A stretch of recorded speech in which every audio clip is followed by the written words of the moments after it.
सद्गुरु देवाय नमः।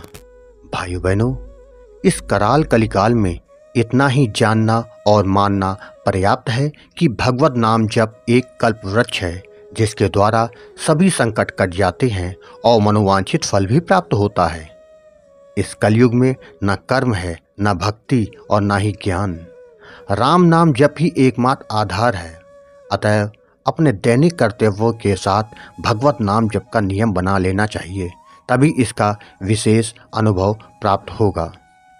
आज मैं आपके लिए 50 वर्ष पूर्व बक्सर जिले की एक घटना लेके आता हूँ, जिसको मैंने एक पुरानी आध्यात्मिक किताब से लिया है। इस कथा को पूरा जानने के लिए इस वीडियो को आखिर तक अवश्य देखिएगा। लेकिन उससे पहले मेरा अनुरोध है कि जिन लोगों ने गोकुल भवन अयोध्या यूट्यूब चैनल को अभी तक सब्सक्राइब नहीं किया है वो चैनल को सब्सक्राइब कर दें और बेल आइकन अवश्य दबा दें, जिससे नए वीडियो के नोटिफिकेशन समय समय पर आपको मिलते रहें। 50 वर्ष पूर्व बक्सर जनपद के एक गांव में एक गरीब परिवार रहता था।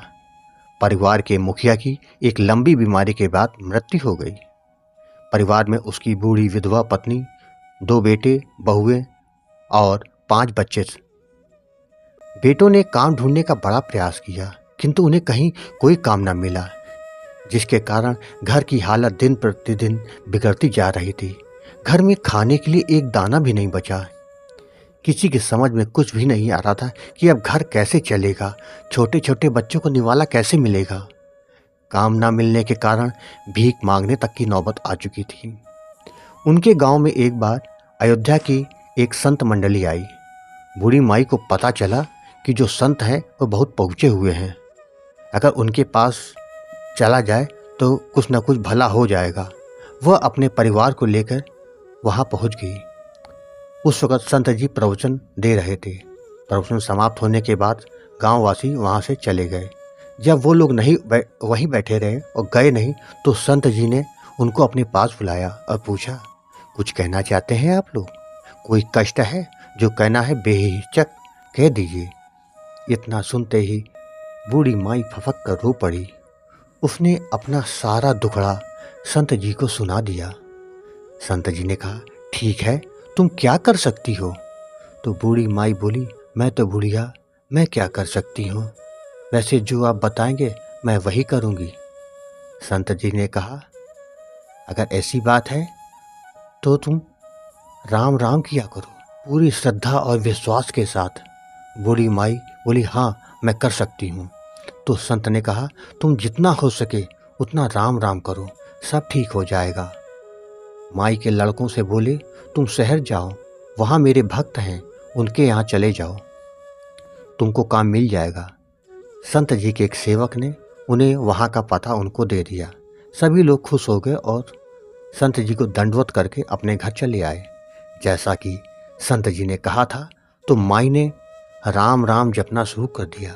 वह दिन रात उठते बैठते सोते जागते खाते पीते पूरी श्रद्धा के साथ उस नाम जप शुरू कर दिया।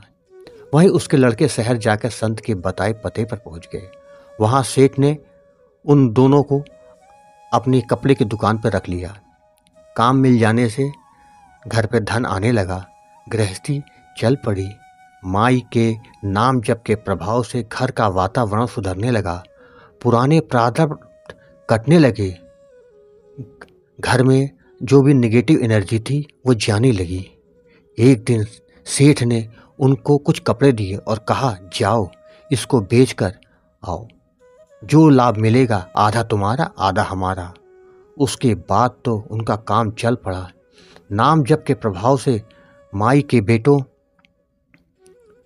का काम चल पड़ा था। घर के हालात सुधरने लगे। माई के कहने पर घर के सभी सदस्य राम राम का जप करने लगे। 1 साल में यह हो गया कि घर पर पैसा आने लगा, तो दान पुण्य शुरू हो गया। बच्चे पढ़ने लगे, सभी के तन पर सुंदर सुंदर कपड़े आ गए। 1 साल के बाद वही संत एक बार फिर उनके बगल के गांव में आए। माई को मालूम पड़ा तो वह उनके पास गई। माई ने संत जी को सारी बात बताई और उन्हें अपने घर आने का निमंत्रण दे आई। संत जी पूरी मंडली के साथ उनके घर आए। उनके घर का तो पूरी तरह से कायाकल्प हो चुका था। माई ने कहा, महाराज जी, यह सब आपकी कृपा का फल है। संत ने कहा, नहीं माई, मेरी कोई कृपा नहीं, यह तुम्हारे और परिवार के नाम जप का परिणाम है, जिससे कि तुम्हारे पुराने प्रारब्ध कट गए, तुम्हारे अच्छे दिन आ गए। अब इसे बंद मत करना, तुम्हारी गति बहुत ऊंची होगी। इस घटना के करीबन 8 साल के बाद माई ने परिवारजनों को खाना खिलाकर अपने पास बुलाया और बोली कि अब मेरे जाने का समय हो गया है। तुम लोग संत सेवा करना, राम राम खूब जपना, और वहाँ दोनों जहाँ मिल जाएगा तुमको, यहाँ भी और वहाँ भी। तुम लोग रोना नहीं, जो आया है वह जाएगा। सभी देवी देवता मुझे लेने आ गए, अब मैं जा रही हूँ। माई ने राम राम कहते हुए अपना भौतिक शरीर छोड़ दिया। आप लोगों ने देखा कि राम नाम जप का प्रभाव, भगवान के पावन नाम से क्या कुछ नहीं हो सकता। आपकी किस्मत में जो नहीं है, नाम महाराज की शरण में जाकर आपको वो सब कुछ मिल सकता है। आपके लिए सब कुछ करना आसान हो जाएगा। नाम पर विश्वास करके तो देखिए, आपका प्रारब्ध बदल जाएगा। भाई बहनों, आपको ये कथा कैसी लगी कमेंट बॉक्स में जरूर बताइएगा। सूचना है, जिन लोगों के पास राम नाम के अच्छे अनुभव हों वह मुझे ईमेल के माध्यम से भेज सकते हैं। उनकी कथा को अपने गोकुल बल अयोध्या यूट्यूब चैनल में दिखाऊंगा, जिससे लोगों का नाम के प्रति रुझान बढ़ जाए। ईमेल का पता वीडियो के डिस्क्रिप्शन में लिखा हुआ है। यही नहीं, जो लोग श्री राधा कृष्ण, उनके नाम और वृंदावन की रच के चमत्कार से जुड़ी सच्ची कहानी सुनना चाहते हैं, वह हमारे दूसरे चैनल अच्युत प्रभात को सब्सक्राइब करके सच्ची कथाओं का आनंद ले सकते हैं। धन्यवाद।